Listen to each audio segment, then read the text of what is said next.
تو علوم انسانی جو ہیں وہ ارتقائی اور تدریجی عوامل سے ہو کر گزرتے ہیں، اس لیے وہ حتمی نہیں ہو سکتے، مگر جو حقائق ہیں وہ بدیہیات کے ساتھ، ثبوتوں کے ساتھ، فیکٹس اینڈ فیگرز کے ساتھ اسٹیبلش ہو جاتے ہیں، ان کا تضاد نہیں ہو سکتا۔ تو دو چیزوں میں فرق سمجھیں۔ اس کے بعد جو میں گفتگو کرنا چاہتا تھا، ملحدین کی طرف سے ایک اعتراض یہ بھی کیا جاتا ہے قرآن کے ایز اے بک ہونے کے اوپر، کہ اس میں کچھ آیات ایسی ہیں جن سے یوں محسوس ہوتا ہے کہ یہ کسی انسان کی لکھی ہوئی ہے۔ مثال کے طور پر لالچ دی جا رہی ہے، ڈرایا جا رہا ہے۔ بعض آیتوں کے اندر آپ کو محسوس ہوتا ہے کہ کہا جا رہا ہے یہ کرو گے تو تمہیں بڑا عذاب ملے گا، اور بعض آیات میں یہ کہا جا رہا ہے کہ یہ کرو گے تو یہ میں نا ہیومن سوشیولوجی کے حوالے سے جو اعتراضات اٹھ سکتے ہیں، معاشرت کے حوالے سے یا سائیکی کے حوالے سے، اس حوالے سے ایک اصولی گفتگو کروں گا۔ اس کے بعد ہم آئیں گے کہ قرآن اور ماڈرن سائنس کا ٹاکرا کیوں ہوتا ہے اور اس کے کیا نتائج ہوتے ہیں، اور کس جگہ پر غلط فہمی ہوتی ہے میرے ناقص علم کے مطابق۔ میں غلط بھی ہو سکتا ہوں، تو کوئی بھائی اس پر میری رہنمائی فرما سکتا ہے۔ تو یہ اعتراض کیا جاتا ہے کہ گویا اللہ انسانی جو جذبات ہیں نعوذ باللہ ان کے ساتھ التباس ہوتا دکھائی دیتا ہے۔ مثلا وہ غصہ بھی کرتا ہے، وہ پیار بھی کرتا ہے، اس کو جو ہے نا وہ دکھ بھی ہوتا ہے اور اس کو خوشی بھی ہوتی ہے، وہ ارادہ بھی کرتا ہے اور ارادے کو ترک بھی کرتا ہے۔ اچھا، پھر اسی طریقے سے جب وہ اپنے مخاطب کو مخاطب کر رہا ہے تو اس کو اس لیول پر آ کر وہ بات، تو یہ وہ اعتراض ہے جو قرآن کے حوالے سے اٹھایا جاتا ہے، ایک اس کے اسلوب کے حوالے سے۔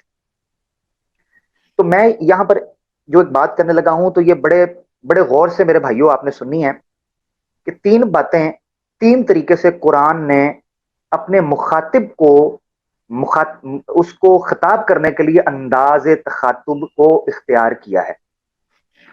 یعنی قرآن نے جو انسان ہے، چونکہ اس کا موضوع وہ ہے اور اس کا مخاطب وہ ہے، تو اس کو جذباتی اعتبار سے، جبلی اعتبار سے، فطرتی اعتبار سے تین حصوں میں تقسیم کیا ہے، اور یہ حصے اتنے بدیہی ہیں اور اتنے فطرتی ہیں کہ یہ جسمانی اور مادی دنیا کے اندر بھی اسی طریقے سے کام کرتے ہیں۔ مثال کے طور پر ایک بچے کو موٹیویٹ کرنے کے لیے آپ دو طریقے استعمال کرتے ہیں بچے کو، جو بچے کا ذہن ہوتا ہے، کیونکہ وہ پری میچور ہے یا اممیچور ہے، تو آپ اس کو موٹیویٹ کرنے کے لیے، انکریج کرنے کے لیے دو طریقے استعمال کرتے ہیں۔ ایک یہ ہے کہ آپ اس کو پازیٹیولی موٹیویٹ کرتے ہیں، پازیٹیو موٹیویشن جسے کہتے ہیں۔ وہ پازیٹیو موٹیویشن یہ ہوتی ہے کہ آپ اس کو یہ کہتے ہیں کہ اگر تم یہ کام کرو گے تو تمہیں بڑی اچھی جاب مل جائے گی، اپنی ڈگری کمپلیٹ کرو گے تو بڑی اچھی کمپنی کے اندر تم سی ای او بن سکتے ہو، تم ڈائریکٹر میں جا سکتے ہو، اور جناب تم اپنا بزنس سٹارٹ کر سکتے ہو۔ اس طریقے کا اس کو پازیٹیو موٹیویشن کی جاتی ہے۔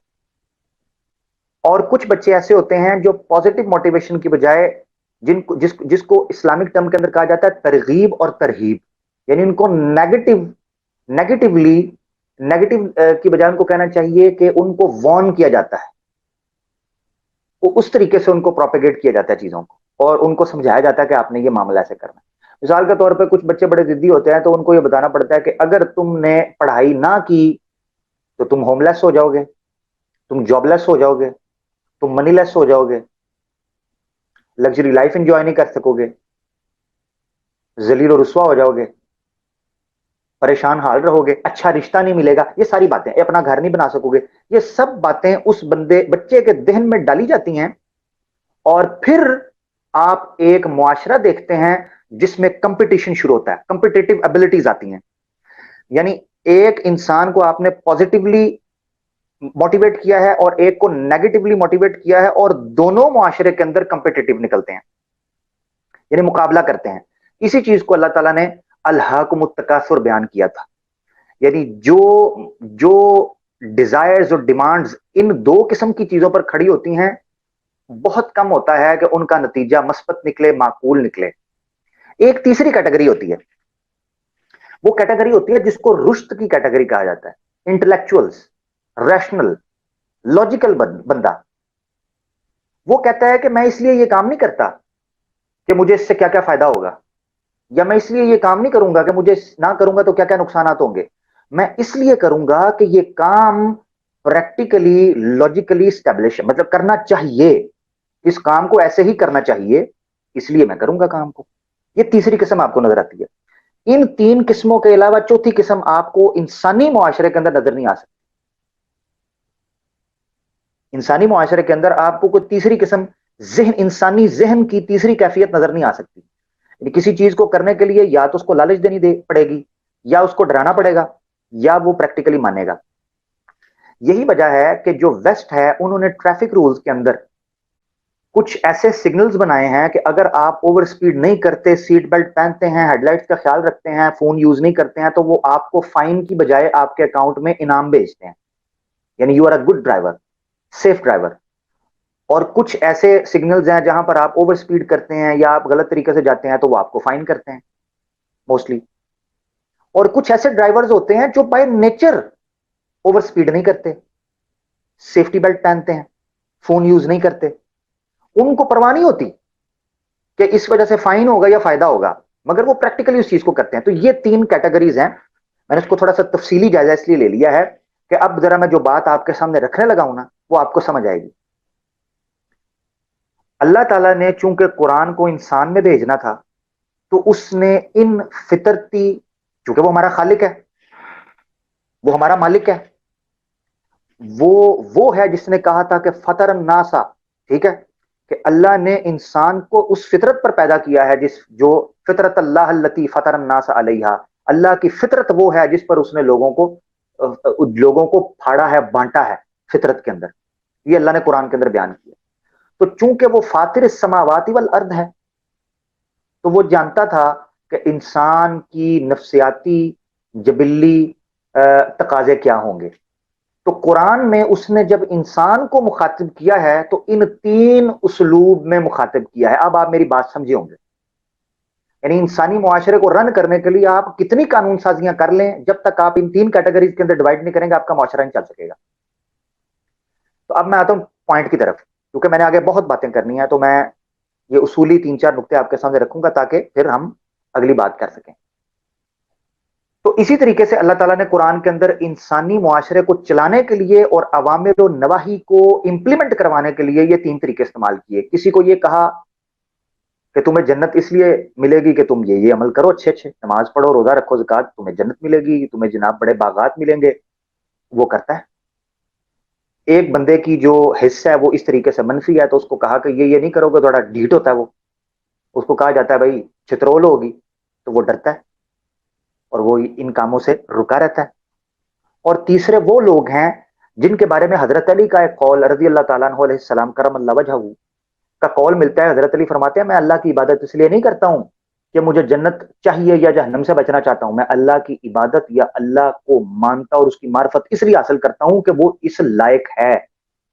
یہی ہم ترجمہ کرتے ہیں نا کہ لا الہ الا اللہ محمد رسول اللہ، کہ نہیں ہے کوئی معبود برحق کہ جو اس لائق ہو اس کی عبادت کی جائے مگر اللہ۔ یعنی اللہ کے احکامات کو اس لیے ماننے والے لوگ موجود ہوتے ہیں جو سمجھتے ہیں کہ یہ قانون اس لائق اور اس مستحق ہے کہ اس کو امپلیمنٹ کیا جائے۔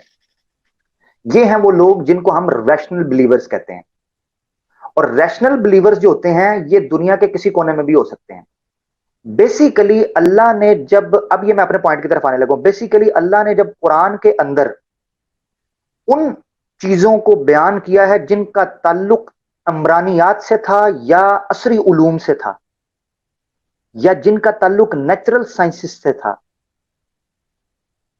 یا ماڈرن سائنس کے ساتھ تھا، تو اللہ تعالیٰ اس تیسری کیٹیگری کو بیسیکلی اٹریکٹ کرنا چاہ رہا تھا کہ جو جنت اور جہنم کی وجہ سے چیزوں کو نہیں مانتے، دلیل کی بنیاد پر ماننا چاہتے ہیں، لاجک اور ریشنالٹی کی بنیاد پر ماننا چاہتے ہیں۔ قرآن کا مقصد یہ تھا۔ اب آپ امید ہے سمجھے ہوں گے کہ قرآن نے کیوں میں آپ کو سمجھانے کے لیے ایک بات بتاتا ہوں کہ کیا قرآن میں ایک بھی سائنسی آیت نہ ہوتی، ایک بھی سائنسی آیت نہ ہوتی تو آج جتنے مسلمان ہیں ان کو فرق پڑنا تھا؟ یا آج سے 1400 سال پہلے کتنے مسلمان ہیں جو سائنسی آیتوں کو دیکھ کر اسلام قبول کیا ہے؟ کتنے مسلمان ہیں؟ تعداد ان کی کتنی ہے؟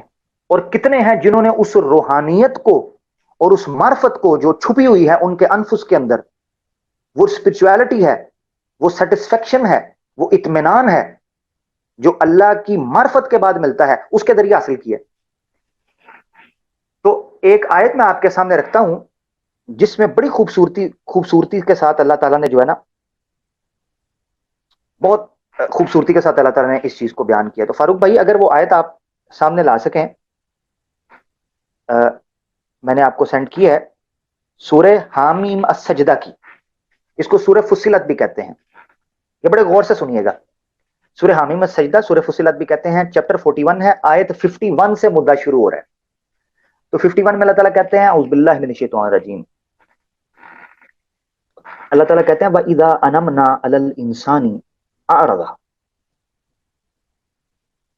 کہتے ہیں کہ جب ہم نے انسان کو انعام دیا نا، اس کو سکون دیا، أَعْرَضَ وَنَأَى بِجَانِبِهِ، تو وہ پھر جاتا ہے اور بھاگ جاتا ہے، اپنی مستی میں لگ جاتا ہے جب اس پر اللہ کیا کرتا ہے؟ انعام۔ وَإِذَا مَسَّهُ الشَّرُّ فَذُو دُعَاءٍ عَرِيضٍ، اور جب اس کو پریشانی آتی ہے نا تو لمبی لمبی دعائیں کرتا ہے، لمبی لمبی دعائیں کرتا ہے۔ آپ مجھے یہ بتائیں کہ زیادہ تر یہ حالت کن کی ہوتی ہے؟ ایک ایوریج جو مسلمان ہوتا ہے نا، ایوریج مسلمان، اس کی یہ حالت نہیں ہوتی۔ ایک ایسے بندے کی یہ حالت ہوتی ہے جو بندہ ایمان میں بہت کمزور ہو جاتا ہے، بہت کمزور، اس کی یہ حالت ہوتی ہے۔ اور زیادہ تر جو بندہ الہاد اور ایمان کی بیچ والی کشتی میں ہچکولے کھا رہا ہوتا ہے نا، ایسے بندے کی وہ حالت ہوتی ہے۔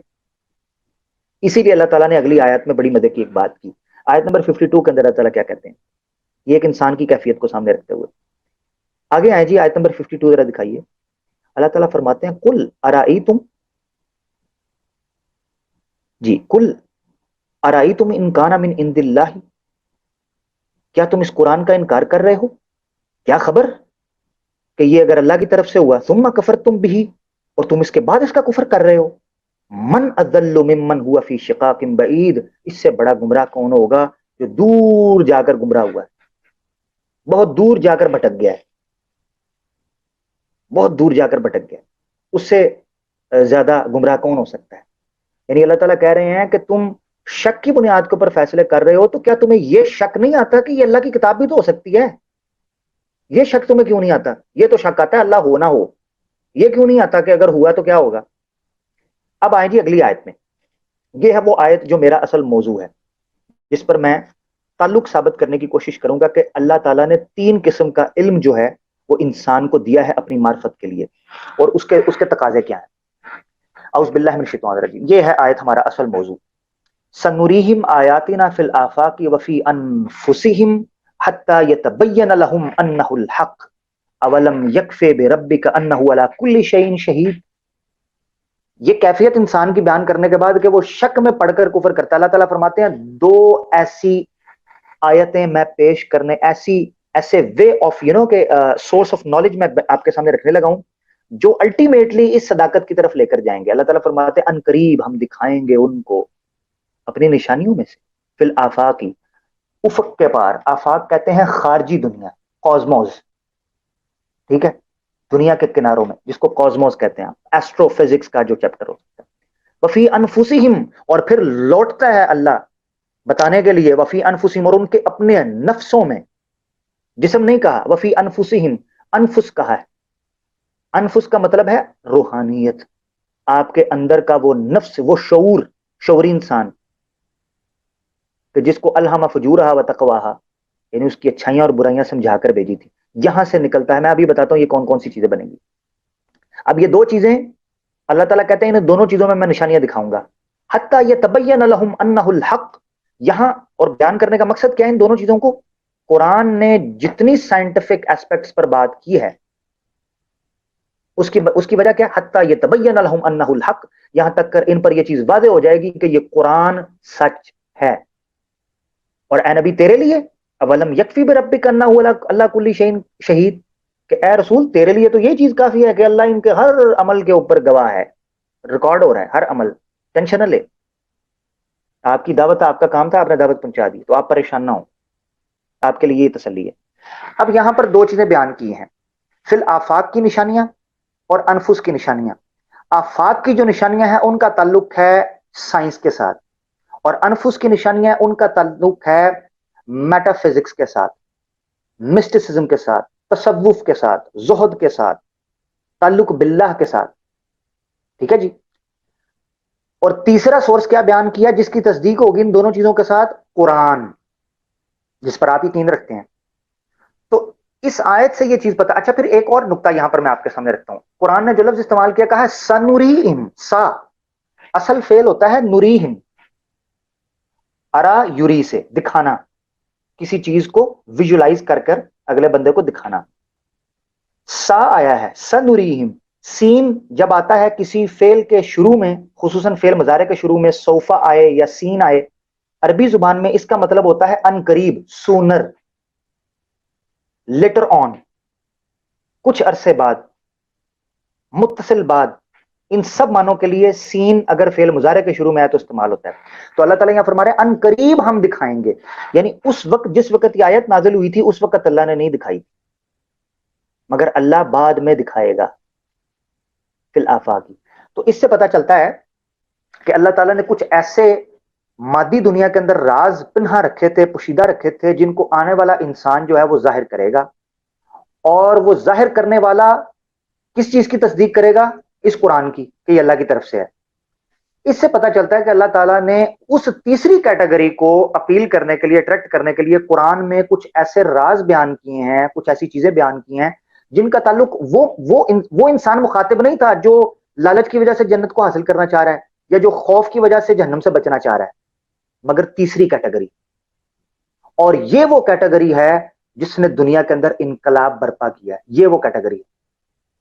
یعنی اللہ تعالیٰ کو ریشنل بلیور سے زیادہ اور کوئی چیز پسند نہیں، کہ کوئی ایسا مومن ہو کہ جو عقل کو، دانش کو، خرد کو، رشد کو، ریشنالٹی کو استعمال کر کے ایمان کی جگہ پر پہنچے. اچھا جی، یہاں تک یہ آیت میں نے آپ کے سامنے رکھی ہے، اور میں نے ایک نقطہ ابھی تک آپ کے سامنے بیان کر سکا ہوں کہ اللہ تعالیٰ نے جو انسان کو مخاطب کیا ہے نا، اس مخاطب کرنے کے پیچھے راز کیا ہے، اور جو آیات قرآن کے اندر بیان کی ان کا مقصد کیا ہے. اس کو ایک مثال سے بھی سمجھیں. آپ ایک رات کے وقت بارش ہو رہی ہے اور آپ ایک روڈ پر جا رہے ہیں. بڑی توجہ سے مثال سنیے گا بھائیو.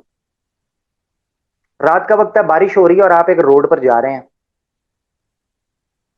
اور آپ ایک رستے کی تلاش میں، آپ کو پتہ نہیں ہے، آپ منزل کا آپ کو پتہ ہے، مگر آپ رستہ ڈھونڈ رہے ہیں کہ ہم نے کہاں جانا ہے، کیسے پہنچنا ہے. تو آپ کو رستے میں ایک سائن بورڈ نظر آتا ہے. یہ مثال عام طور پر دی جاتی ہے جب آپ ترجیح دیتے ہیں مادے کو اور عقل کو اللہ کی دی ہوئی معلومات پر یا علم پر. تو وہ سائن بورڈ آپ کو نظر آتا ہے جس سے آپ نے علم حاصل کرنا ہے اور آپ نے اس منزل تک جانا ہے، رائٹ اور لیفٹ مڑنا ہے. مگر ایک ڈرائیور ہے، وہ رکتا ہے اس سگنل کے اوپر اور سائن بورڈ کو دیکھتا ہے یار سائن بورڈ کتنا پیارا بنا ہوا ہے، گلٹری ہے، لائٹنگ کیسے لگی ہے، وہ ڈاٹ ڈاٹ والی لائٹ ہے، کبھی وہ ریڈ ہو رہی ہے، کبھی وہ گرین ہو رہی ہے، کبھی وہ یلو ہو رہی ہے، کبھی وہ اورنج ہو رہی ہے. اور جناب ایسے کر کے وہ جو ہے نا وہ ہاریزنٹل کبھی جا رہے ہیں ورڈز، کبھی ورٹیکل جا رہے ہیں، بڑا عجیب، وہ کبھی ٹمٹما رہی ہیں چیزیں. وہ بڑا خوش ہوتا ہے، کہتا ہے یار کیا بات ہے، کمال ہو گئی. اور وہ اس خوشی کے اندر کہ یہ کیا بات ہے ادھر ہی گھومتا رہتا ہے، اسی سگنل پہ کھڑا دیکھتا رہتا ساری رات. تو میرا سوال یہ ہے کہ کیا اس بندے کو کوئی عقل مند کہے گا جو اپنی اصل منزل کو چھوڑ کر، جو وہ سگنل کا مقصد تھا رکھنے کا، یعنی اس سائن بورڈ کو یا اس سگنل کو وہاں لگانے کا مقصد یہ تھا کہ انسان جو اپنی منزل پر پہنچنا چاہتا ہے وہ اس اشارے کے ذریعے، اس سگنل کے ذریعے یا اس سائن بورڈ کے ذریعے وہ اپنی منزل پر پہنچے. مگر انسان نے کیا کرنا شروع کر دیا کہ اس سائن بورڈ کو دیکھ کر وہیں گھومنا شروع کر دیا، وہیں گھومنا شروع کر دیا، وہیں گھومنا شروع کر دیا. اور وہ جس جگہ جس وجہ سے رکھا تھا، جس وجہ سے وہاں رکھا تھا، اس کی حقیقت کو بلا دیا. یہ ہے وہ معاملہ کہ اللہ تعالیٰ نے اس قسم کے ریشنل بلیور کو یا ریشنل انسان کو، لاجیکل بندے کو جو سائنس پر، دلائل پر چلتا تھا، اس کو ریمائنڈ کرانے کے لیے کہ اولم یر الذین کفروا ان السماوات والارض کانتا رتقا ففتقناہما وجعلنا من الماء کل شیء. کیا نہیں دیکھتے ہو زمین و آسمان جڑے تھے؟ یعنی تمہیں یہ سائن اس لیے تو دیے تھے کہ ان سائن کو دیکھ کر تم نے اللہ کی طرف جانا ہے، تم اس سائن میں الجھ گئے. تو یہ وہ آیات تھیں جو اللہ تعالیٰ نے قرآن کے اندر رکھی. یہ ہے وہ تعلق قرآن اور ماڈرن سائنس کا. قرآن کا سبجیکٹ نہیں ہے ماڈرن سائنس، قطعاً نہیں ہے، صرف اس نے مخاطب کے لیے، اس کو کہتے ہیں مخاطب کی طبع کے مطابق اس کو جواب دینا. تو اللہ تعالیٰ نے انسانی فطرت کو سامنے رکھتے ہوئے اس طبع کو، اس نفسیات کو سامنے رکھتے ہوئے بات کی. یہی وجہ ہے، اب میں آتا ہوں دوسرے نقطے کی طرف، یہی وجہ ہے کہ اللہ نے قرآن میں انسانی عقل کی اہمیت کو جا بجا اجاگر کیا، جا بجا، بلکہ کہا ہے کہ یہ عقل دینے کے بعد تم سے پوچھوں گا. مثال کے طور پر آپ کو کوئی بندہ ایک چیز دیتا ہے کسی کام کے لیے، آپ کو کہتا ہے کہ میں تمہیں دے رہا ہوں، مجھے یہ کام چاہیے، میں تم سے پوچھوں گا. اس سے اس کی اہمیت کا پتہ چلتا ہے، وہ چیز کتنی اہم ہے جو آپ کو دی جا رہی ہے، اور اس کا مطمع نظر کیا تھا آپ کو دینے کا. اللہ تعالیٰ قرآن میں کہتا ہے ان السمع والبصر والفؤاد کل اولئک کان عنہ مسئولا، یہ تمہاری سماعت، بصارت اور تمہارا فؤاد، تمہارا مخ، عقل، شعور، ریشنالٹی، تمہارا انٹلیکٹ، یہ تمہیں دیا گیا تھا، تم سے اس کے بارے میں سوال بھی کیا جائے گا، سوال کیا جائے گا. ایک حدیث میں آتا ہے کہ نبی پاک صلی اللہ علیہ وسلم نے فرمایا اللہ تعالیٰ سوالات کریں گے، بڑے بڑے سوالات قیامت کے روز. ان میں سے ایک یہ ہوگا جو علم دیا تھا اس کو کہاں لگایا، جو شعور تمہیں دیا تھا نا. یہاں ایک یہ پوچھا کہ دولت جو دی کہاں لگائی، جوانی دی کہاں لگائی. اسی طریقے سے اللہ پوچھیں گے جو شعور، جو علم، جو معلومات تمہیں دی تھی، جو نالج دیا تھا، وہ تم نے کہاں لگایا. تو جانوروں کی طرح زندگی گزارتے رہے. یہ تو انسانی عقل کو اللہ تعالیٰ نے اجاگر کیا ہے، اللہ تعالیٰ نے علم والوں کو، عقل والوں کو اجاگر کیا.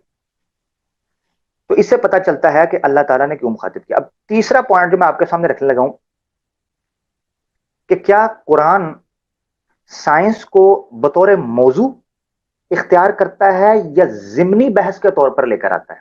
تو میرے پہلے دو نکات سے ایک چیز تو کھل کر سامنے آ گئی کہ قرآن نے مستقل موضوع کے طور پر سائنس کو زیر بحث نہیں لایا، بلکہ ضمنی بحث کے طور پر، ضمنی گفتگو کے طور پر اس کو زیر بحث لایا ہے.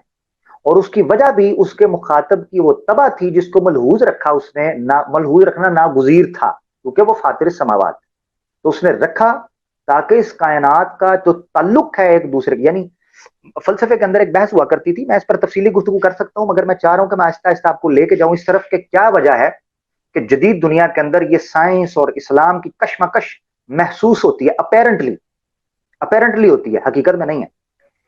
اچھا کمپیٹیبل ہے، کمپیریٹیو ہے، کیا نہیں ہے، اس پر ہم کریں گے بات. فلسفے کے اندر عام طور پر یہ بات ہوتی تھی کہ کیا انسان خارجی دنیا کے ساتھ کو تعلق رکھتا ہے یا یہ فردن فردن علیحدہ علیحدہ دنیا.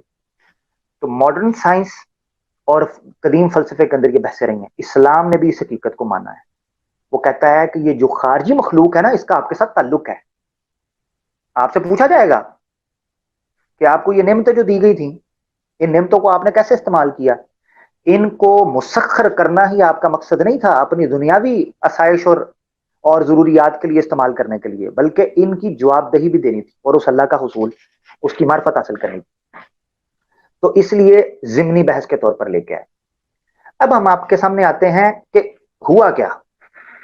قرآن کا جو ماڈرن سائنس کے ساتھ تعلق ہے، تو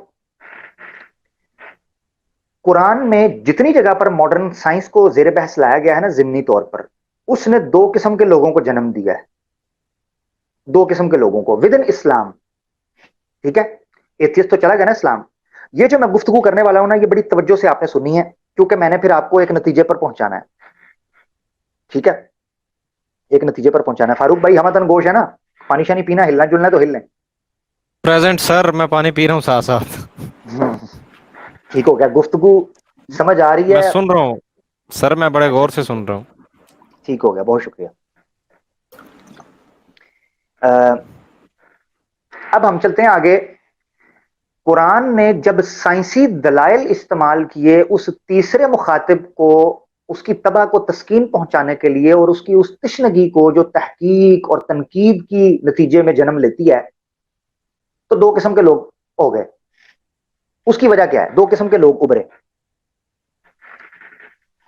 ایک وہ لوگ ابھرے، اور دونوں قسم کے لوگ وہ تھے جو حقیقت میں مخاطب نہیں تھے، حقیقت میں مخاطب نہیں تھے. مثال کے طور پہ فاروق بھائی آپ ہیں، میں آپ کو جو ہے نا وہ بڑا ٹرک چلانا نہیں آتا. ٹھیک ہے، اور میں جناب کہوں کہ یار ٹرک چلانا جو ہے نا، دیکھو ٹرک کتنی بڑی مشین ہے، کتنی زبردست چیز ہے، اس کو چلانے والے بھی کتنے کمال لوگ ہوتے ہیں. تو آپ کہیں یار بڑی تعریفیں ہو رہی ہیں، چلو میں ہی چلا کے چیک کرتا ہوں، تو آپ کیا کرو گے؟ کیا آپ کوئی تو گیا ہاں کوئی تو گیا، کوئی تو گیا کوئی تو نیچے، گیا، ایگزیکٹلی کسی تباہی، پہ تو آپ چڑھا تباہی ہوا. مچا دو گے، آپ تباہی مچا دو گے. اس کی وجہ یہ ہے کہ آپ مخاطب نہیں تھے، مخاطب کوئی اور تھا، مخاطب وہ تھا جو اس کی نو ہاؤ رکھتا ہے. اور جب غیر مخاطب کسی اور کے حکم پر چلنے کی کوشش کرتا ہے تو وہ پھر تباہی مچاتا ہے. یہ ہوا ہے اصل میں قرآن میں موجود سائنسی دلائل کے ساتھ. ادھر سے وہ علماء، یہ میں بڑا ٹیکنیکل پوائنٹ رکھ رہا ہوں، توجہ میری طرف ناظرین، بالکل وہ علماء جن کو مخاطب کیا گیا تھا اپنی اپنی طبع کے مطابق اور اپنی اپنی فطرت کے مطابق، انہوں نے پنگے لینا شروع کر دیے سائنٹیفک ایویڈنسز کے اندر قرآن کی روشنی میں. اسی سے تعلق رکھتا ہے، ہمارے بھائی پوچھ رہے زمین ساکن ہے، سٹیٹک ہے یا اسٹیشنری ہے، وہ پنگے لیے نا علماء نے، ٹھیک ہے، حالانکہ وہ مخاطب نہیں تھے تو بونگیاں ماری. اسی طریقے سے دوسری ایکسٹریم پر وہ لوگ چلے گئے کہ جن کو جو وہ مخاطب نہیں تھے انہوں نے اس کی اور ہی تعبیر کرنا شروع کر دی. اب میں دونوں قسم کے گروہ آپ کے سامنے رکھوں گا، مگر ایک گروہ جو ہے اس نے کافی حد تک اس کو نیک نیتی کے ساتھ لیا اور کچھ نے بد نیتی کے ساتھ اور جہالت کے ساتھ لیا. ایک گروہ وہ ہوا کہ جس نے خالق اور مخلوق کے تعلق کو کاٹ کر سائنس کو سمجھا، قرآنی دلائل کو. یعنی خالق اور مخلوق کے تعلق کاٹنے سے اگر میں مزید آسان لفظوں کے اندر سمجھاؤں تو انہوں نے ایک ایسے روحانی تعلق کو منقطع کر دیا جس کا تعلق تزکیہ نفس اور تطہیر انفس کے ساتھ تھا. اس تعلق کو منقطع کر دیا.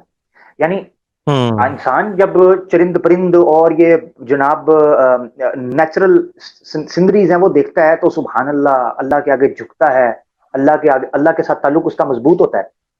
تو ان لوگوں نے سائنس کی جو ضمنی مباحث تھیں قرآن کے اندر، ان سے یہ نتیجہ نکالا کہ قرآن تو چاہتا ہی مادی سسٹم کو سیٹ کرنا ہے، قرآن کا تعلق روحانی نہیں ہے، قرآن تو مخاطب کر رہا ہے مادے کو، قرآن عبادات نہیں چاہتا. یہ لوگ جو ہے نا یہ نمبر ایک منکرین حدیث بن گئے اور منکرین معجزات بن گئے، اور ان کو کہا جانے لگا نیچری. ان میں اول تھے، سٹارٹ جو ان کا آغاز ہوا ہے وہ معتزلہ سے ہوا ہے، جنہوں نے عقل کو ترجیح دینا شروع کی، اللہ کی صفات کو متشابہات میں پنگے لے کر.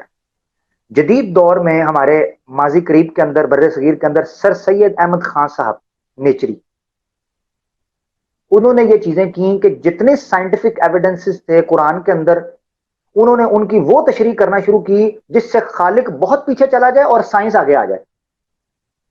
یعنی فزیکل لاز کو اتنا ایویڈنٹ کر دیا کہ جو فزیکل لاز کا کریٹر تھا، جو ڈیزائنر تھا، اس کی اہمیت کو ثابت کر دیا اور اس کو مجبور محض بنا دیا، نعوذ باللہ، کہ وہ تو اس کی تو کوئی نہیں چلتی، قانون چلتا ہے، اس کی نہیں چلتی، وہ خود اپنے قوانین کا مجبور کے تحت معذور ہے، نعوذ باللہ، اور مجبور ہے. اس میں سر سید احمد خان تھے. ایک نام ہے نیاز فتح پوری صاحب کا، انہوں نے بھی منو یزداں کتاب لکھی، تباہی پھیر کر رکھ دی، تباہی پھیر کر رکھ دی. اسی طریقے سے غلام احمد پرویز صاحب، یہ ایک بہت بڑا نام ہے، وہ بھی نکلے، انہوں نے بھی بیلنس نہیں کر پائی چیزوں کے اندر، اور انہوں نے سائنس اور مغرب، ہمارے ایک دوست ہے وہ کہا کرتے تھے، جیسے مودودی صاحب کا بھی نام میں آگے ذکر کروں گا، سید ابو الاعلی مودودی صاحب بھی کہا کرتے تھے کہ کچھ لوگ اسلام کی گاڑی میں مغرب کا انجن فٹ کرنے کی کوشش کرتے ہیں. یعنی گاڑی اسلام کی ہے، انجن ڈالتے ہیں بیچ میں مغرب کا اور کہتے ہیں یہ گاڑی چلے، تو کیسے چلے؟ وہ تو نہیں چلے گی. تو یہ وہ لوگ تھے غلام پرویز صاحب، انہوں نے کیا کیا کہ ان سائنٹیفک آیات کی وہ تشریح پیش کرنا شروع کی جو مغرب کو سوالو ہو جائے، ہضم ہو جائے. یہاں سے ایک اور تشریح نکلی، ایک اور شکل اسلام کی سائنسی حوالے سے نکلی اور جدید علوم کے حوالے سے نکلی. اور پھر انہوں نے کوشش کی کہ ان لوگوں کو جو ایگنوسٹکس ہیں یا ایتھسٹ ہیں ان کو تھوڑا سا ریلیکس سیٹسفیکٹری آنسر دیا جا سکے، جبکہ ایسا ہوا نہیں، ہو نہیں سکا، کیونکہ مخاطب یہ نہیں تھے جن کو مخاطب کیا جا رہا تھا اس تناظر میں. تو یہ نام تھے. دوسری پارٹی جو نکلی انہوں نے کیا کیا, انہوں نے یہ کیا کہ انہوں نے انہوں نے جب دیکھا نا کہ قرآن نے سائنس کے اوپر بھی بات کی ہے, قرآن نے تاریخ کے اوپر بھی بات کی ہے, قرآن نے سیاست کے اوپر بھی بات کی ہے, قرآن نے معاشرت کے اوپر بھی بات کی ہے, قرآن نے معیشت کے اوپر بھی بات کی ہے, قرآن نے اخلاقیات کے اوپر بھی بات کی ہے, قرآن نے فوجداری قوانین کے اوپر بھی بات کی ہے, قرآن نے آئلی اور ازدواجی زندگی کے اوپر بھی بات کی ہے, قرآن نے تہذیب اور تمدن کے اوپر بات کی ہے, قرآن نے آفاقیت اور عالمیت کے اوپر بات کی ہے, قرآن نے نجومیت کے اوپر بات کی ہے, یا قرآن نے انفرادی اور اجتماعیت کے اوپر بات کی ہے, قرآن نے جملہ علوم ہائے انسان جو ہے ان کے اوپر بات کی ہے, شعبہ جات کے اوپر بات کی ہے. تو گویا قرآن ایک ایسا ضابطہ ہے آج بن کر سامنے آئے کہ جتنے انسانی علوم ہیں ان کو اسلام کی عینک سے دیکھا جائے. یعنی یہ کہا جانے لگا کہ E is equal to MC square تو قرآن میں موجود تھا آج سے 14 سال پہلے. اچھا, کچھ میں نے سوشل میڈیا کو کہتے ہیں جی کرونا وائرس کا ذکر بھی قرآن کے اندر ہے. استغفار. ہاں جی. اچھا, کچھ نے کہنا شروع کیا جی یہ جناب جو ہے نا ورلڈ ٹریڈ سینٹر جو ٹوین ٹاور کا ہوا تھا یہ بھی قرآن کے اندر موجود ہے جی. یہ تو ہم اسکول میں دیکھتے سنا کرتے تھے. ہاں, وہ کہتے تھے جی یہ قرآن کے اندر آج سے اتنے 1400 سال پہلے آ گیا ہوا ہے کہ جی سمندر کے کنارے 2 بلڈنگیں کھڑی ہوں گی, ادھر سے آگے لوہے کے پردے لگیں گے, در در در در در, چلو جی چلو. استغفار. اچھا, اب یہ 2 گروہ نکلے جنہوں نے قرآن میں جو سائنسی علوم ضمنی مباحث کے طور پر آئے تھے اس تیسرے انسان کو مخاطب کرنے کے لیے, تیسری فطرت یا طبیعت کو مخاطب کرنے کے لیے انہوں نے پورے کے پورے معاشرے کے اوپر منتخب کر دی. یہ ہے وہ زیادتی جو ہوئی ہے قرآن کے ساتھ اور سائنس کے ساتھ, دونوں کے ساتھ ہوئی ہے. قرآن کے ساتھ بھی ہوئی ہے اور اسی لیے وہ کہا مظلوم قرآن, ایک کتاب بھی ہے مظلوم قرآن, پر اس سے مجھے کئی اختلافات ہیں. وہ معزز تھے زمانے میں مسلمان ہو کر, ہم خار ہوئے تارک قرآن ہو کر. قرآن ہو کر. حضرت عمر فاروق رضی اللہ تعالیٰ عنہ سے ایک روایت ہے مسلم شریف کے اندر فضائل قرآن کے اندر, نبی پاک صلی اللہ علیہ وسلم فرماتے ہیں ان اللہ یرفع بہذا الکتاب اقواما ویضع بہ آخرین, اللہ نے اس کتاب کے ذریعے اٹھائے گا بہت سی قوموں کو اور بہت سی قوموں کو ذلیل و رسوا کر کے رکھے گا اسی کتاب کے ذریعے. اور یہی ہوا. اب آپ دیکھیں سورہ یونس کی آیت 57 کے اندر, یہ میں ضمنی آیتیں دے دوں پھر اس کے بعد میں چلوں گا آگے اپنے دوسرے لوگوں کی طرف, کہ یہ لوگ جو ہیں انہوں نے کیا گمراہیاں کی, قرآن کی کیا تشریح پیش کی, کن کو خوش کرنے کے لیے, مغرب کو سائنس کی روشنی میں. سورہ یونس چیپٹر 10 ہے ورس 57, نوٹ کر لیجئے. یا ایھا الناس قد جاءتکم موعظۃ من ربکم وشفاء, اللہ تعالیٰ فرمایا اے لوگو, یہاں ناس کا ہے, مومن نہیں کا, مسلم نہیں کا, لوگو, تمہارے پاس ایک نصیحت آ گئی ہے تمہارے رب کی طرف سے اور شفا ہے, لما فی صدور, جو دلوں میں ہے وہ بیماریوں کے لیے یہ شفا ہے قرآن. اب یہ شفا کہا مگر پھر اس کے ساتھ ساتھ ایک چیز کا ذکر بھی کیا. اللہ تعالیٰ سورہ اسراء میں چیپٹر 17 ہے ورس 82, اللہ تعالیٰ فرماتے ہیں وَنُنَزِّلُ مِنَ الْقُرْآنِ مَا هُوَ شِفَاءٌ وَرَحْمَةٌ, کہ اللہ نے قرآن میں سے نازل کیا ہے کچھ ایسی چیزوں کو جو شفا بھی ہیں اور رحمت بھی ہیں. آگے آیت ختم, وَلَا يَزِيدُ الظَّالِمِينَ إِلَّا خَسَارًا, مگر ظالم اسی قرآن سے نہیں بڑھتے مگر اپنے نقصان میں.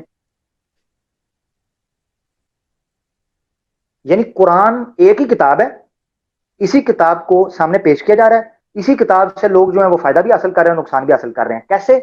کیونکہ جو مخاطب نہیں تھے وہ بن جاتے ہیں.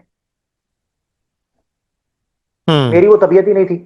اب مجھے میں مثال کے طور پر میں ڈائبٹیز کا پیشنٹ ہوں, اللہ معاف فرمائے, ڈائبٹیز اللہ تعالیٰ شفا دے جو لوگ ہیں, ڈائبٹیز کا پیشنٹ ہوں, اور میں جناب شادی میں گیا ہوں, وہاں جا کے میں جناب ڈبا ڈب حلوہ کھا رہا ہوں, گپا گپ مزے سے مٹھائیاں کھا رہا ہوں, تو میں تو پھڑک کے گرا ہوں گا نا کہیں. اب بعد میں کہوں ہائے شادی کرنا حرام ہے, شادی کرنا حرام ہے. کیوں جی؟ شادی میں گیا تھا, وہاں میں نے کھایا تھا, وہاں میں مر گیا. او بھائی تمہاری طبیعت پر جب میٹھا راس ہی نہیں ہے تو کیوں کھاتے ہو میٹھا, کیوں کھاتے ہو میٹھا. ہاں. اور اسی طریقے سے ہائی بلڈ پریشر کا مریض جو ہے وہ جناب جا کے گبا گب نمکین قسم کے جناب چاول کھا رہا ہے, بوٹیاں ٹھونس رہا ہے, ہاں جی, تیل والی چیزیں کھا رہا ہے, اس کے بعد وہ پھڑک کے سائڈ پہ گیا ہو, ہاں جی نہیں جی اللہ حاضر قیاس. تو اپنی فطرت, اپنی طبیعت, اپنی نفسیات اور اپنے مزاج کے مطابق دلیلوں کو سمجھنا چاہیے ہر ایک چیز. تو ان لوگوں نے غلطی کیا کی, ان لوگوں نے کیا کیا, قرآن میں جو سائنسی علوم کے بارے میں بات تھی، ان لوگوں نے پورے کے پورے معاشرے کے اوپر اس چیز کا انطباق کرنا شروع کر دیا، اور یہاں سے طبیعتوں کا آپس میں کلیش ہوا، clash of natures, conflict of natures. تو جب کنفلکٹ آف نیچرز ہوا تو اس میں سے کوئی ایتھیسٹ بن گیا، کوئی منکر بن گیا، کوئی مقلد بن گیا، کوئی مرتد ہو گیا، کوئی خاموش ہو گیا، کوئی منافق بن گیا. یہ ہوا کیونکہ کلیش آف جو ہے کنفلکٹ آف نیچر ہوا، اپنے آپ کو جو مخاطب نہیں تھے اس میں ڈالنے کی کوشش کی. اچھا، اب ہم چلتے ہیں دوسرے گروپ کی طرف. دوسرا گروپ کیا تھا؟ اس نے کیا کیا؟ اس نے کہا Islamisation of human knowledge and human sciences. اس نے اسلامائزیشن کی. اسلامائزیشن کا آغاز تو تبھی ہو گیا تھا جب بنو امیہ کے اواخر میں اور بنو عباس کے اوائل میں، منصور عباسی کے دور میں. مگر چونکہ میں اس موضوع کو پھیلانا نہیں چاہتا، میں جدید دور کے ساتھ اس کو ریلیٹ رکھنا چاہتا ہوں تو تاکہ ریلیونٹ رہے، کنٹمپریری ہمارے ساتھ ہم مؤثر رہے، تو میں چاہتا ہوں کہ اس کو اس کے ساتھ انگیج رکھا جائے. تو میں پیچھے نہیں جاؤں گا، عباسی خلافت میں کیا ہوا، امام غزالی کیا کرتے رہے، ابن تیمیہ کا کرتے رہے، بیرونی کا کرتا رہا، فارابی کا کرتا رہا، یہ بلا بلا بلا سارے. 70s کا جو دور ہے نا، 70s کا جو دور، یہ بہت امپورٹنٹ ہے اسلامک دنیا کے لیے. شاہ فیصل ہو، صدام حسین ہو، معمر قذافی ہو، ذوالفقار علی بھٹو ہو اور دیگر لوگوں، تو اسلامی دنیا کے لیے بہت امپورٹنٹ تھا. ابھی ریسنٹ کے ساتھ میں اس کو ریلیٹ کروں گا. آپ کو یاد ہے Turkey, Iran, Qatar, Malaysia and Pakistan نے مل کر کوشش کی کہ ہم ایک joint T V channel start کریں گے جو اسلاموفوبیا، اسلامک ٹیررزم اور بلاسفیمی کے خلاف جو ہے وہ اپنا ایک پیرالل نیریٹو اور ایجنڈا دے گا، کاؤنٹر نیریٹو. ٹھیک ہے. اور ویسٹ نے بڑی تیزی کے ساتھ جو ہے نا اس کو چوپٹ کیا. کیسے؟ سعودیہ کے تھرو پریشرائز کرایا عمران خان کو کہ اس سمٹ میں نہیں جانا جو کے ایل سمٹ ہو رہا تھا. ٹھیک ہے. بڑی شرمندگی ہوئی. رجب طیب اردگان نے بڑا کہا بھی. کیوں؟ کیونکہ اسلامی دنیا کے سامنے وہ اسلامائزیشن کرنی تھی جو جدید ذہن کو اپنے اسلام کی وہ تشریح پیش کر سکے، انسانی عقل جو ہے نا جس کے ساتھ ضم کر سکے، جس کو گراسپ کر سکے، ایسی انفارمیشن دینا. کیونکہ آپ کا جتنا علوم اسلامی اس وقت موجود ہے، یا تو وہ قدیم فلسفے کے ساتھ ڈیل کر رہا ہے، یا وہ اسلام کی وہ تشریح پیش کر رہا ہے جو خالص روایتی ہے یا مذہبی ہے. ٹھیک ہے. تو اس لیے ایک عجیب و غریب قسم کی کشمکش ہے. تو 70s کا دور واپس لے کے جاتا ہوں آپ کو. ایک سربراہی کانفرنس رکھی گئی لاہور کے اندر، بھٹو کے دور کے اندر. بھٹو نے اسلامی دنیا کو اکٹھا کرنے کی بڑی کوشش کی. شاہ فیصل بھی یار تھا، صدام کو بھی لا، معمر قذافی کو بھی لا، جناب بڑے لوگوں کو اکٹھا کر. اور ریجن کے اندر بھی تعلقات اس کے بڑے اسٹرانگ تھے چائنا کے ساتھ، کیونکہ وہ خود سوشلسٹ تھا. ادھر کمیونزم تھے، یہ سوشلسٹ تھا. تو اس نے بیسیکلی خطے کے اندر اتحاد قائم کرنے کے لیے اسلامی دنیا کو بلایا. ایران کو بھی بلایا اس بندے نے.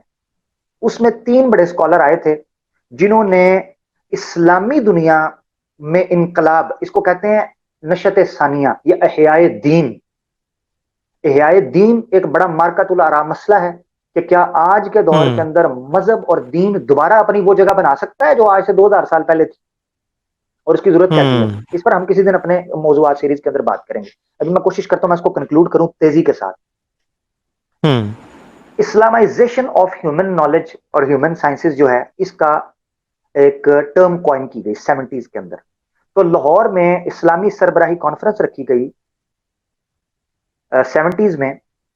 بھٹو صاحب نے رکھوائی. 3 بڑے اسکالر، ویسے تو دنیا کے بہت بڑے لوگ آئے مگر 3 ایسے اسکالر آئے تھے جنہوں نے کنسنسس کر کے ایک تھیوری پیش کی تھی کہ اگر اس کو امپلیمنٹ کروایا جائے تو ہم جدید ابھرتے ہوئے علوم کے ساتھ، جو انسانی علوم ہے ارتقاء کی شکل میں، جیسے سائنس ہے، ماڈرن سائنس اور دیگر علوم ہیں، ان کے ساتھ ہم کھڑے ہو سکتے ہیں اور اپنی اسلامی دنیا کو ہم بچا سکتے ہیں کہ وہ الہاد یا مغربیت سے مرعوب ہو کر اسلام کو چھوڑیں اور اسلام کو جدید دور کے ساتھ کمپیٹیبل نہ سمجھتے ہوئے شرمندہ ہو. آپ نے کئی دفعہ دیکھا نا، آپ مسلمان کسی ایسی جگہ پر جہاں ایتھسٹ کو انٹلیکچوئل آ جاتا ہے یا اس کو اسلام کا نالج نہیں ہے تو وہ بڑا شرمندہ ہوتا ہے، سر جھکائے بیٹھتا ہے، اس کو جواب نہیں آتا. اس کی وجہ یہ ہے ہمارے پاس پلیٹ فارم نہیں رہا.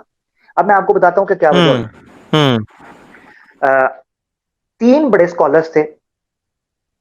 ویسے جو یہ تھاٹ رکھنے والے ہیں ان کے میں 2-3 بندوں کے نام لے لیتا ہوں جو کہ پاکستان بننے سے پہلے اور پاکستان بننے کے بعد 60s تک رہے، یعنی 60s تک جن لوگوں کا اثر رہا. ان میں ایجپٹ کے تھے ایک سید قطب صاحب، سید قطب، جن کو جمال عبد الناصر نے پھانسی دے دی تھی. ان کی ایک کتاب ہے الجاہلیت العشرون، ان کی کتاب تھی مالف التنزیل، وہ ایک تفسیر ہے فی ظلال القرآن، وہ بھی ان کی تفسیر ہے. تو سید قطب صاحب جو تھے یہ بیوروکریٹ تھے اور ایجپٹ کی ایجوکیشن کے اندر رہے، اور انہوں نے کوشش کی کہ الاسلام والمادیہ یعنی مٹیریلزم، ماڈرن سائنس اور اسلام، اس میں مطابقت کیسے پیدا کی جائے. اور انہوں نے ایک ان کی کتاب ہے، میں ریکمینڈ کروں گا آنے والے دنوں میں ہم اس پر پروگرام کریں گے جب ہم مسکنسپشنز اباؤٹ اسلام کے اوپر بات کریں گے، الشبہات حول الاسلام، اس پر ہم گفتگو کریں گے. تو سید قطب صاحب ایک نام ہے جو 60s میں ان کو پھانسی دے دی گئی، اور دوسرا نام ہے سید ابو الاعلی مودودی صاحب، جنہوں نے اسلامائزیشن آف ہیومن نالج یا ہیومن سورسز یا جو ماڈرن سائنس ہے یا ماڈرن ورلڈ ہے اس کے ساتھ چلانے کی مطابقت کرنے کی کوشش کی. تو جب آپ اس ذہن کے ساتھ اٹھتے ہیں نا کہ اسلام نے چونکہ جملہ موضوعات پر بات کی ہے، چاہے وہ ضمنی مباحث ہیں، چاہے ان کا مخاطب کوئی فرد ہے یا ایک اسپیسیفک کیٹیگری ہے، پرٹیکولر جنس ہے، اس کو مخاطب کیا، تو انہوں نے پورے معاشرے کو پر امپلیمنٹ کیا. سیاست ہو، تہذیب ہو، تمدن ہو، معاشرت ہو، اخلاق ہو، عدالتی نظام ہو، فوجداری قوانین ہو، ہر قسم کے قانون سازی ہو، تو اس پر انہوں نے امپلیمنٹ کیا. اب جدید دور میں جو 70s کے اندر ہم واپس آ جاتے ہیں تو اسلامی سربراہی کانفرنس کی گئی کہ اسلامائزیشن آف ہیومن نالج جو ہے یہ سائنسز ہے وہ کیا جائے. اس میں 3 بندے ایسے ہیں جو قابل ذکر ہیں، قابل ذکر ہیں. نمبر 1 میں نے آپ کو تصویر بھیجی ہے، آپ پبلک کو دکھائیں کیونکہ ہماری پبلک اس دور کی ناواقف ہے، کیونکہ میری پیدائش بھی اس زمانے کی نہیں ہے، مگر ہم چاہتے ہیں آپ دکھائیں. یہ بندے ہیں، ان کو آپ سرچ کر سکتے ہیں، ملیشین نیشنل ہیں یہ، ان کا نام ہے محمد نقیب العطاس، ابھی بھی زندہ ہے، 88 ان کی ایج ہے ماشاءاللہ، 1933 کی شاید غالباً ان کی پیدائش. معمر انسان ہے، ایوارڈز ملے ہیں، پاکستان سے بھی ان کو ایوارڈ ملا ہوا ہے، Iqbal award, Iqbal centenary award ان کو ملا ہوا ہے. انہوں نے یہ بیسیکلی تھیسز انہوں نے پیش کیا اس کانفرنس کے اندر کہ اسلامائزیشن ہونی چاہیے علوم کی، یہ تھیوری پیش کی انہوں نے. اس کو سیکنڈ کیا دوسرے اسکالر ہیں، وہ بھی آپ اپنی اسکرین پر دکھائیں، میں تفصیل میں جاؤں گا، ان کی کتابیں پڑھنے والی اسلام اور سیکولرزم وغیرہ. دوسرے اسکالر یہ تھے، یہ پیلسٹینین امریکن نیشنل تھے، پیلسٹینین اسکالر تھے. ان کا نام ہے اسماعیل راجی الفاروقی، یہ امریکن فلاسفر تھے، اسلامک تھیولوجسٹ. بہت بڑا نام ہے، بہت بڑا نام ہے. اور ان کی محنت کی وجہ سے جو یہ اسلامی دنیا کے اندر ایک علمی اور فکری انقلاب لے کر آ رہے تھے کہ وہ جدید دور کے ساتھ موافقت اور مطابقت رکھ سکیں، 1985 کے اندر ان کو پراسرار طور پر قتل کر دیا گیا ان کی وائف کے ساتھ. انہوں نے ان کی انسٹیٹیوشن ابھی بھی چل رہی ہے، پاکستان کے اندر بھی کام کریں، میں ذکر کروں. تیسرا نام ہے، تصویر انفارچونیٹلی میں ڈھونڈنا چاہ رہا تھا، مجھے نہیں ملی، ایران کے تھے سید حسین نصر صاحب، سید حسین نصر شاہ صاحب، وہ میرے خیال سے زندہ ہے ابھی. ان 3 نے یہ تھیوری پیش کی تھی اور انہوں نے کام بھی کیا. یہ جو آپ کو اسلامک یونیورسٹی نظر آتی ہے نا پاکستان کے اندر، اسلام آباد کیمپس جو نظر آتا ہے، یہ انہی کی عطا کرتا ہے، انہی کی تجویز ہے. اچھا جی ہاں جی. تو 2 کیمپس بنے تھے، ایک، اور یہ خاکسار اسلامک یونیورسٹی ملیشیا کا اسٹوڈنٹ رہ چکا ہوا ہے، تو میں نے کہا چلو میں اس کا ذکر میں نے اس لیے ضروری سمجھا. ہاں، تو Islamic university Malaysia Kuala Lumpur campus جو گومبا کے اندر ہے، وہ کیمپس تیار کیا گیا، اور اسلامک یونیورسٹی اسلام آباد کیمپس تیار کیا گیا، جس میں جدید جو مفکرین اور تھیولوجسٹ ہیں ان کو تیار کیا گیا کہ آپ نے قرآن کی روشنی کے اندر، پیورلی قرآن کی روشنی کے اندر جدید انسانی علوم ہیں ان کو اسلامی تناظر میں ایک تصور پیش کرنے کی کوشش کرنی ہے، تاکہ جو ہمارا جدید مسلمان ذہن ہے نا وہ فکری تنزلی کا اور اخلاقی جو ہے وہ عدم استحکامی کا شکار نہ ہو جائے، اور اس کو ایک مورل سپورٹ اور انکریجمنٹ رہے. تو یہ 3 بندوں کا میں ذکر کرنا چاہتا تھا، یہ ضروری سمجھا میں نے. انہوں نے کچھ انسٹیٹیوٹس بھی بنائی ہیں، ملیشیا کے اندر بھی کام کر رہی ہیں ایک، اور جو اسماعیل راجی الفاروقی صاحب نے بنائی ہے وہ پاکستان کے اندر بھی اس کا ایک ڈپارٹمنٹ ہے، مگر اس طریقے سے ایکٹیو نہیں ہے کیونکہ ترجیح نہیں دی جا رہی. عمران خان صاحب کوشش کریں تو اس کی طرف بھی توجہ ہو سکتی ہے، مگر ہم لوگوں کو ارطغرل دیکھنے سے فرصت نہیں ہے.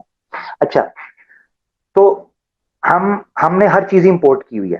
یہ وہ آپ کے سامنے رکھ رہا تھا, یہ دو کیٹیگریز بنی. اب ان دو کیٹیگریز کے اندر میں جو کنکلوژن آپ کے سامنے پیش کرنے لگا ہوں وہ یہ ہے کہ قرآن نے انسان کو اجتماعی طور پر بھی اور انفرادی طور پر بھی مخاطب کیا تھا. ایک ایک انسان کو مخاطب کیا تھا, ایک ایک انسان کو. مگر ہر انسان نے اپنی بجائے کسی دوسرے کا جو مخاطبت تھا اس کے اندر ٹانگ اڑانا شروع کر دی. اسی لیے آپ دیکھتے ہیں کہ وہ کہتا ہے مجھے تشفی بخش جواب نہیں ملتا, سائنس کچھ کہتی ہے, قرآن مجھے لگتا ہے کچھ کہتا ہے, وہ اس کشمکش میں چلتا ہے, اس کشمکش میں چلتا ہے. تو میں اب کنکلوڈ کرنے لگوں اپنی بات کو اور پھر ہم لیں گے, کیونکہ ایک گھنٹہ مکمل ہو گیا, تو ہم اب سوال جواب کی طرف چلیں گے جی انشاءاللہ. جی ضرور. تو اللہ کی نشانیاں کیا تھیں؟ اللہ کی 3 بڑی نشانیاں تھیں. ایک وہ جو سائنس کی بنیاد پر چلے گا, ریشنل بلیور.